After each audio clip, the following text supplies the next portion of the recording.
Alabama fans overjoyed near and far after what happened on Wednesday as Kirby Smart and the Georgia Bulldogs robbed again. Nick Saban snatching the #1 signing class for 2019 in the first day of the early signing period. And with that being said, people, we're back from the break on the hottest form of Alabama football talk. It's in my own words with yours truly live in studio, Stephen Smith, via Touchdown Alabama magazine.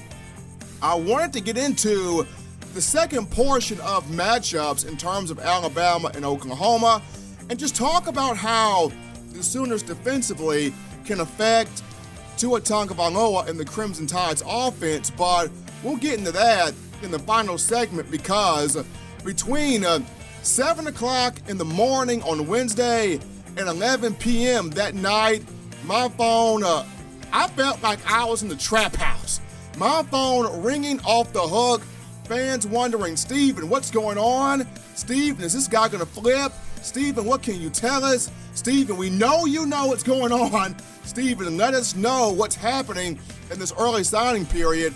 And I had to kind of talk some guys off the ledge, but before we even get into that, a huge congratulations in store for Alabama head football coach Nick Saban.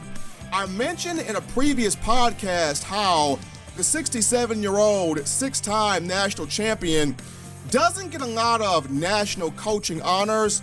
I guess the Walter Camp Football Foundation must have heard me because Saban, National Coach of the Year from the Walter Camp Football Foundation. News was released on Thursday as Saban earns this honor for just the second time in his coaching career, dating back to 2008, where he won the first time in his second season with the Tide. Alabama finished 12-2 that year. So, huge kudos to Saban. But getting into the early signing period, 23 new names, 23 student athletes have been brought into the program. Now, Alabama looking to close out this class with 27 guys, so still 3 to 4 names out there in play. But as for the 23 guys that were brought in on Wednesday, we're looking at 3 5-star recruits: offensive tackle Evan Neal, defensive lineman Antonio Alfano, and running back Trey Sanders. We have 19 4-star recruits that consist of offensive lineman Pierce Quick, offensive lineman Amari Kite, 2 pro-style quarterbacks in Paul Tyson and Talia Tagovailoa, and then defensive lineman DJ Dale.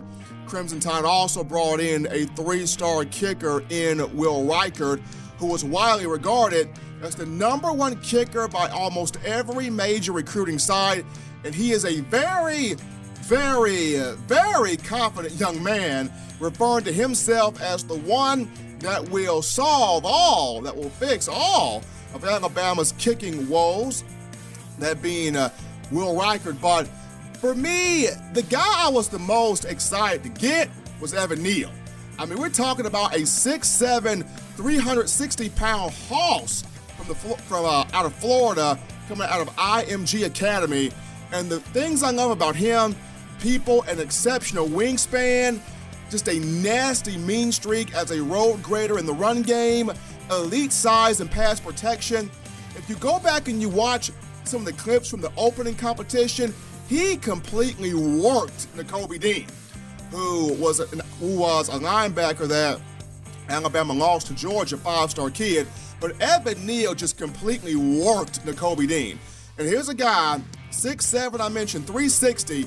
He is your prototypical left tackle for Nick Saban at Alabama. The only 2 guys that were not at that 6'6", 6'7" height that started at left tackle, Barrett Jones and Jonah Williams this season. So Evan Neal's your prototypical left tackle, and I feel like go ahead, get him fitted for his jersey, because in the next 1 to 2 years, he will play at that spot. He potentially could be an impact guy in the 2019 season, starting off in spring ball, but just looking at him, that size, that wingspan, that capability, the guy is going to be a mess to deal with, a monster to deal with down the line. So He was the guy I was the most excited to get as he gives his class arguably the number one offensive line class in the country. The guy I was the most shocked to get, I would say defensive back John Battle, coming out of St. Thomas Aquinas High School in Fort Lauderdale, Florida, at 6'1", 187 pounds, very rangy defensive back. He was a long-time Ohio State commitment, and a lot of people felt like he would stick with the Buckeyes, especially with after Urban Meyer retires from the end of the Rose Bowl, you got Ryan Day assuming the role of head coach, and you kind of felt like Battle would stick that commitment out with the Buckeyes, but chose to flip to the Crimson Tide, and he gives you a very strong option in the secondary. I feel like he could be a Deontay Thompson 2.0.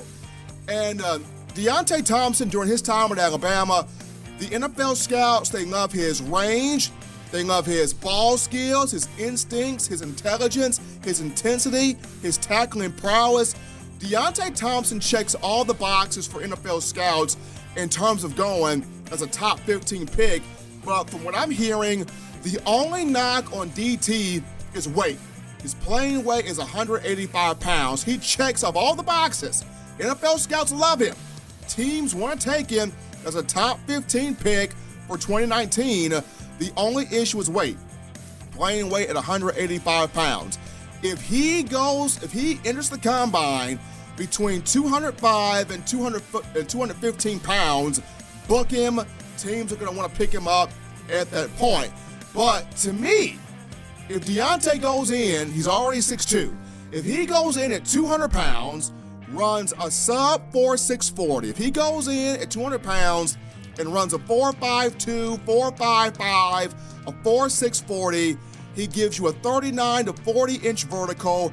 He puts down a solid time in the 20-yard shuttle, the 60-yard shuttle, and the 3-cone drill at 200 pounds. I think he's good to go there. Because in my opinion, you look at Eddie Jackson, 202 pounds. You look at Ronnie Harrison at 207. You even look at Minkah Fitzpatrick, who entered the draft at 203. I mean, these guys are just barely over the 200-pound mark, and they're all in the National Football League doing big things. So for Deontay Thompson, you get 200 pounds, you do well in that 40, that 3-cone drill, that 20-yard shuttle, and that 60-yard shuttle. He's a top 15 pick. But just going back to John Battle, I look at him as a Deontay Thompson 2.0 type guy, just a rangy kid at 6'1", 187 pounds out of St. Thomas Aquinas High School in Florida. That was a guy I was very much so shocked to get. The guy I was excited to get, that being Evan Neal. But to me, I look at a few guys that could possibly make just a huge impact early on in their careers at Alabama as either starters or contributing guys. Number one, I look at Antonio Alfano, 5-star defensive lineman from Colonia, New Jersey, at 6'4", 285, 290 pounds here. Alfano, when you got Isaiah Buggs leaving after this season, and a good chance Quentin Williams leaves after this season, as he's been looked at as the number 2 defensive lineman on draft boards, Alfano's just a freak athlete. Quickness off the edge, elite size, good speed, good technique. You put him with Craig Kulagowski, defensive line coach. Kulagowski's licking his chops right now because he can mold the next big-time pass rusher coming off the edge, and a guy that can have the attack point to stop the run in Alfano, and somebody that immediately put his letter of intent in. That kid didn't mess around. Got up at 6 o'clock, 6:30 in the morning on Wednesday, put that LOI in, and was just excited about being a part of the Crimson Tide process. So with Buggs going to the National Football League, he and Quentin Williams, I look at Antonio Alfano, defensive lineman, as a guy that can make an immediate impact off the bat. So he's number one. Number two, running back Trey Sanders at 6 foot, 214 pounds out of Bradenton, Florida, at IMG Academy. I kind of put an asterisk by Trey Sanders, though, due to the performance of Josh Jacobs. What type of performance Josh Jacobs can give in the college football playoff? Because right now, according to draft scouts, he's a top third-round pick. If he goes to the college football playoff and he does exceptional against Oklahoma and Alabama gets by the Sooners, it goes to the national championship game, and Jacobs plays well there, he could potentially rise to be a second-round pick. And I know Jacobs has had the story of him having that rough childhood growing up, living in homeless shelters and hotels and living inside of cars, and he and his siblings did not have the best childhood. And of course, Jacobs got a young son, Braxton Jacobs. So for Josh, depending on how he does in the college football playoff, and should he go to the National Football League, that will dictate Trey Sanders in terms of can he make an immediate impact day one. But just off watching his tape, he's got a little Kenyon Drake in him. Just the speed, burst, the second gear, the ability to hit that next level once he gets into the open space. Now his hands, as far as a pass catcher goes, not on Drake's level just yet, but the initial speed, the initial burst, the initial acceleration, the initial north-south running quickness as a back, Trey Sanders has that. So he'd be my number 2 guy to make an impact based on what Josh Jacobs does in the college football playoff, and should he declare for the draft. Sanders, number 2. Number 3, going back to my boy, Evan Neal.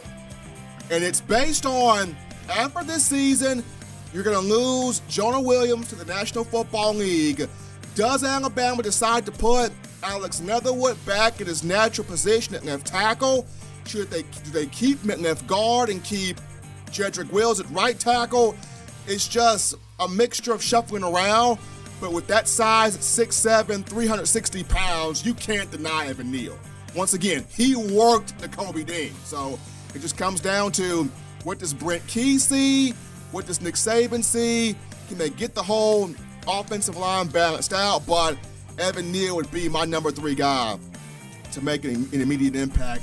And then last but not least, number 4, going back to Will Reichert, the kicker. Chris Saylor, I know a lot of people say Alabama is always getting these top-rated kickers from high school coming in, but when somebody co-signs you, it's different.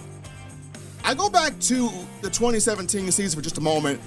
Trent Dilfer, when he was talking a lot of praise about Tua Tagovailoa, a lot of people felt like Dilfer's just saying that because he worked with Tua in the Elite 11 and he's trying to show more light to the program he's got going on.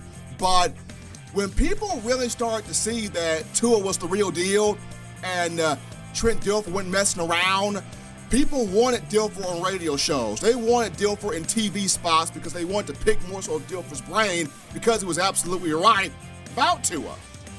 In that same coin, Chris Saylor, who's the founder of the Chris Saylor kicking camp, I think he also does some things with the Coles kicking camp, he came out and said that he has worked with Nick Saban for quite some time, and Will Reichert is the best specialist he has ever seen coming from the high school ranks. This kid can kick, this kid can punt, this kid's an exceptional talent.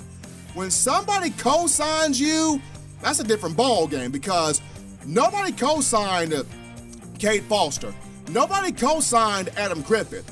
Nobody co-signed Joseph Bolovis or Austin Jones. These guys were acceptable. These guys were pretty good kickers coming out of high school, don't get me wrong, but nobody put their stamp on these guys. Chris Saylor has put his stamp on Will Reichert, so we'll have to see what happens, but I feel like this kid, very confident kid. Nick Saban talked about him a lot during his presser on Wednesday following the first day of the early signing period. Should be very exciting, but Antonio Alfano, Trey Sanders, Evan Neal, Will Reichert, my guys to make immediate impacts in the upcoming season. But last but not least, got to give a huge shout out to offensive coordinator Michael Locksley. I know Coach Locks is headed to Maryland at the end of the college football playoff, but Alabama fans, you got to have a ton of respect for this guy right here, because between Tuesday and Wednesday, you had DeMarco Hellum, Shane Lee, Darian Dalcourt, and Trey Sanders. 3 of those guys, Hellum, Lee, and Dalcourt, all from the Maryland area, and Trey Sanders, of course, out of IMG. All 4 of those guys were very hesitant about giving that letter of intent to Alabama when they found out that Coach Locks was going to Maryland. People were worried about what Locks flipping any of these guys. Coach Locks gave Nick Saban his word. Coach, these are your boys. I'm going to build something else at Maryland. I'm not going to flip anybody. I'm giving you my word, Coach. I'm not flipping nobody. And he got on the phone and he contacted all of these young men and he said, stick to your decision, stick to your choice, stick with Alabama. They got the program over there. And all 4 of those guys stuck with their process of coming to Alabama. You got to give Coach Locks a ton of credit. He has earned, he's always had respect from me, but seeing that he did that, much kudos to Locks. I wish him the best in Maryland. I know he's trying to get a national championship before then, but I wish him the best in Maryland. But people, that wraps up the final segment, talking about National Signing Day, the early period. I know Bama's got 3 to 4 guys left to try to get to come in February, but huge day on Wednesday. When we come back, we get into the second part of the matchup between Alabama and Oklahoma. How can the Sooners frustrate Tua Tagovailoa? As always, check out the Touchdown Alabama Magazine app via the Google Play Store or the iPhone App Store. Pick that up today. But folks, don't touch that dial. We're coming back to end, my own words, tidy up some loose ends.